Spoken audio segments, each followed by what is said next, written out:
I want to discuss a topic today that I've only recently became very passionate about, but I find it to be very interesting, and I think that you guys are going to enjoy it too. This is the idea of masculine and feminine energy. Now, it's important to note that this isn't a psychological concept. This isn't something that you're going to find in textbooks. It's not something that a bunch of studies have been done on. This is more of a spiritual thing. It's a spiritual teaching. And with all spiritual teachings, you sort of need to take it with a grain of salt. It's not meant to be taken super literally. It's not something you want to obsess over. It's just sort of meant to open your mind a little bit more, open your awareness, and maybe help you see things from a different perspective. So masculine and feminine energy is something that dwells within each of us. Whether you're a man or a woman, we all have masculine and feminine energy within us. And by energy, this isn't some hippie thing like, energy, man. It's really just the driving force behind how we achieve certain activities. It's the driving force behind certain behaviors that we exhibit. Masculine energy is very action-oriented. It's all about doing, achieving,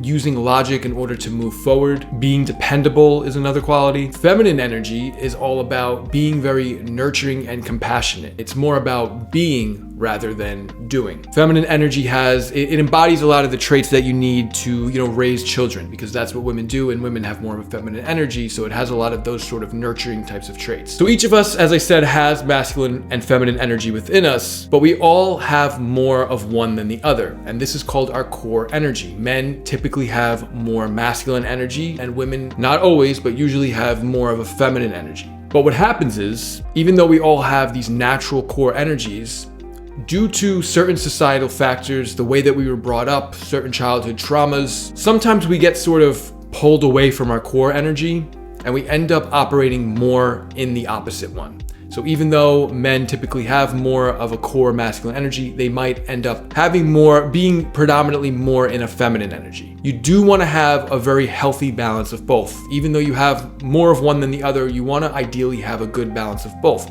You want to be able to have a good masculine energy to be assertive, to be direct, to get things done, but then you want to have more feminine energy to be able to be more passive, to be able to be caring, to listen to people, right? You want to have sort of an equal embodiment of both of those qualities. So for example, let's say that your core energy is masculine, but if you had parents who were very abusive towards you, they were always sort of telling you that you were worthless, they never let you assert yourself, they were always sort of shutting you down anytime you tried to stand up for yourself, this sort of put you in a very more feminine energy. And as you grew up as a result of this turned you into sort of a people pleaser. You never know how to stand up for yourself, you let people walk all over you. And this particular situation, which a lot of males go through, results in, sort of like weak, insecure beta male types. Another example is like very angry, overly aggressive feminists. Maybe a girl's core energy is feminine, but she grew up in a household where she was raised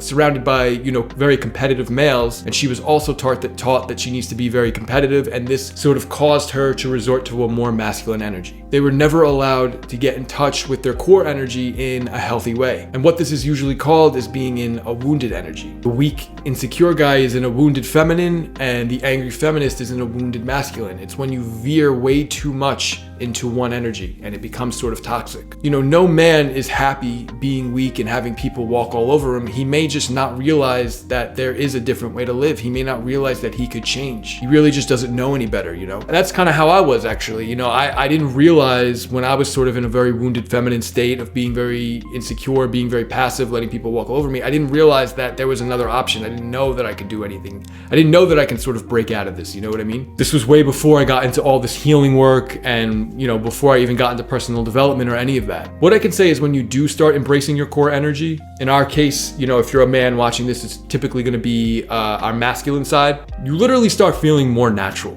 Like, okay, this is what I'm meant to feel. This is how I'm meant to be. You feel way more confident. You feel way more comfortable in your own skin. You don't have all this tension and this anxiety. And this is what happened to me. I went from being in the very wounded feminine to learning how to step more into my masculine. And I can honestly tell you that it's been incredible.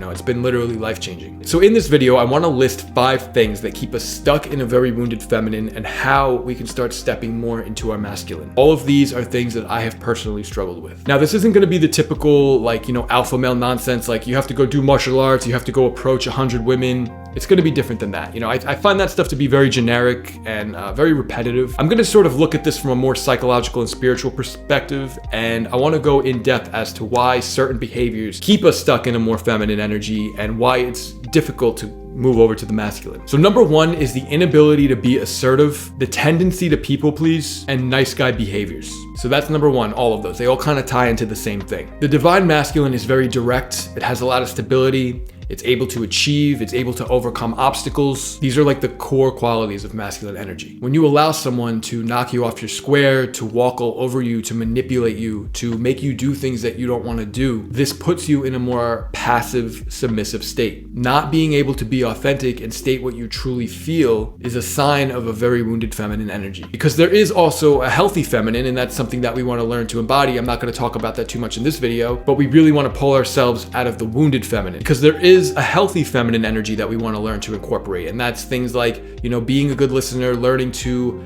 be passive in the right situations, learning to meditate, learning to sit and just be and relax. Those are qualities that you will find in a more feminine energy. But then there's the wounded feminine, as I mentioned, and that's what we're trying to pull ourselves out of. So how do you solve this? Well, you start by asserting yourself in the smaller areas of life, all right? Start with what you can control, what you can do right now. You don't have to walk into your boss's office and, you know, demand a raise and start doing all of this ridiculous stuff, because I also did that. You know, I started going way too extreme and trying to act like the toxic alpha male. You know, that doesn't really work, and it's gonna end up making you feel worse. But no, just start with the small stuff. You know, if someone cuts you in line, for example, you know, don't just let it happen. Say something, stand up for yourself. You know, I'll tell you a funny story real quick. I was in the convenience store over here a couple years ago, and this is when I was first started to get into this work and starting to notice a lot of the things that I kind of just let pass by me that I never realized were an issue, but I wanted to start, you know, taking some action and really starting to improve. So I was in the convenience store and I was standing in line, and this woman came in. Honestly, she looked like, you know, a crackhead or something, or some sort of drug or whatever. She had some problem. And she just came in and she walked right into the front of the line and just like handed her money to the clerk and asked for something. And in my mind, I'm like, you know, I should really say something. I should tell her, like, you know, the line is back here. Like, what are you doing? But then I realized, you know, if she even has the capability to do something like that, to just walk, to just completely disregard that there's a line, she's probably, you know, not everything's working up there, or she has some sort of issue. So I decided to let it go, because you have to choose your battles wisely. It wasn't even worth it. You know what I mean? It wasn't worth me trying to say something and her maybe going crazy and like fucking stabbing me. I don't know. But the point is, at least I was aware of it. And sometimes you really just need to start becoming aware of when you let these things happen. Start opening your awareness to the times that you're not being assertive, to the times that you let people walk all over you, to the times that you're being a people pleaser. What will happen over time, the more is you're very honest with yourself and very aware of when these things are happening, is that the behaviors will sort of correct themselves, and you will naturally start being more assertive. You'll naturally start saying no. It'll come from a very authentic place. Because I look back and I used to be very fucking weak, honestly. You know, I didn't know how to assert myself. I didn't know how to stand up for myself. And when I think back about how did I actually change, how did I go from being who I was then to who I am now, it really just came down to awareness. I didn't try too hard to change anything. I just became very aware of what I was doing. I noticed every time it happened without shame or judgment. And it's not always easy. You know, you will get down on yourself about it sometimes, and that's all right. You know, you're entitled to feel that way. Don't get down on yourself about getting down on yourself, you know what I mean? But when you start learning to assert yourself in the smaller ways, you'll start building off of that, and it'll kind of have a snowball effect. And you will, at some point, be able to walk into the boss's office and demand a raise. Just remember, it's a very long-term progression. 2 is not operating with any kind of purpose or direction. Now, I don't necessarily mean that whole like be on your purpose thing. I mean, that's good too, but here I'm really just talking about in your day-to-day life. Like, do you sort of just mosey on around, you know, watch YouTube for hours, you kind of just lay in bed, you don't really do anything productive, you don't really achieve anything, you just generally have no direction. One of the core pillars of masculine energy is being able to accomplish things, being very action-oriented, achieving things. Sitting around and just letting life pass you by is a very wounded feminine energy quality. A simple fix for this is to make a plan for your day the night before. And you don't necessarily have to follow it so rigidly like a soldier, but just the fact that you're making a plan and trying to stick with it is a very, masculine sort of quality. It could be very simple. Wake up, meditate, go to the gym, try to accomplish things, really stick to your list. This is a really great way to step more into your masculine energy. It'll build a lot of self-discipline, and you're gonna feel a lot better when you do it. Number 3 is the constant need for instant gratification and stimuli. Masculine energy is very stable and dependable. So when we give into these sort of, weak little pleasures, every time you unconsciously grab your phone to scroll or play video games for 6 hours or watch porn, all of these very immediate little dopamine rushes, these things pull you away from being very focused and driven. I swear, this kind of stuff literally emasculates the fuck out of you. You don't even know. But again, sometimes being very aware of this, it'll sort of correct itself. Go one entire day without any screens. I swear, you will literally know what it feels like to be a human. Like, just go outside in nature without anything, without any phones, or even if you bring the phone, just don't go on it. Just breathe in some fresh air, like just for like an hour. You'll literally be like, oh, this is what it actually feels like to live. The best way to overcome this is to make a decision that you're going to do it the night before. I'm going to detox myself tomorrow morning when I wake up. I'm going to get up early. I'm going to go for a walk. I'm going to go to the park, into the woods, wherever, and really commit to this. It'll be extremely hard at first, but also very rewarding. You'll notice a difference even after doing this just for one day. Number 4 is not being decisive and not able to take any action. Now, this is one that I personally struggle with sometimes. I can be very wishy-washy about certain things. Like, I'm supposed to start a master's degree in January, but I'm sort of going back and forth with it. I'm like, is this really the right time? Do I really want to do this? Just all of these sort of uncertainties that I have in my head. This is totally normal, but it's always good to just make a decision and stick with it.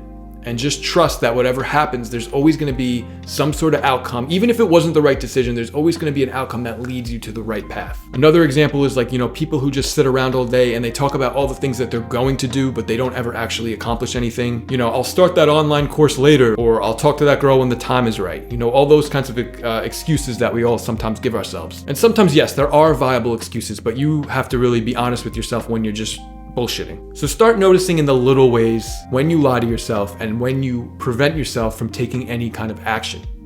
This again is something you can do right now. Just what's something that you've been wanting to do for a while? It may not even be a big deal. It could be like taking an online course or something that you could literally just do now.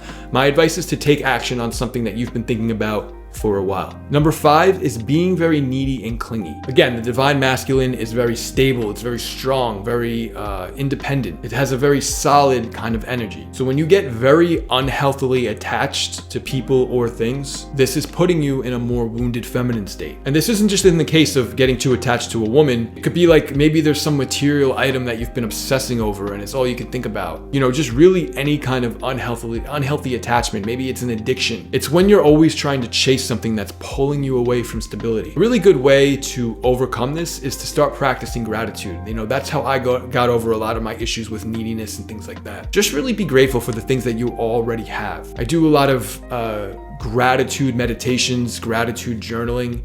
We all have things that we should be very grateful for and that we should be appreciative of. A lot of this may seem very overwhelming. It may even be a little confusing. But I think the point is to just start becoming aware of your unhealthy behavioral patterns. Start noticing the areas of life that you want to change. And like I mentioned, the more that you become aware of them, you don't really have to just try too hard to step into the masculine energy. Sometimes it's more about letting certain things go. So I hope you guys enjoyed this video. I hope it was informative. Let me know what you guys think in the comments. Feeling a little run down today. But, still wanted to film this, did my best, because if I make a commitment to myself, I do it. This is a really good example. If you don't feel like doing something, do it anyway. I can't stress that enough. So, all right, guys, thank you so much for joining, and I'll see you in the next one.